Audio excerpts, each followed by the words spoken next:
తెనుగోళ్ళు ఇచ్చిన శిల్పక పండ్లు తేనె మామిడి పండ్లు తీయంగా తిందామె తీరొక్క పండ్లు చిలక నేరేడు పండ్లు కాబోళ్ళు ఇచ్చిన మక్క కంకులు అవి పాల కంకులు కాల్చుకొని తిందాము కందికాయలు పచ్చి పల్లికాయలు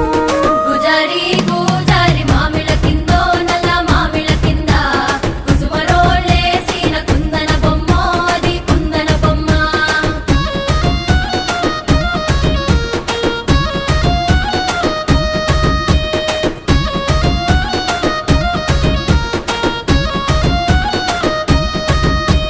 బెస్తోలు పెట్టిన పచ్చి చేపలు అవి వట్టి చేపలు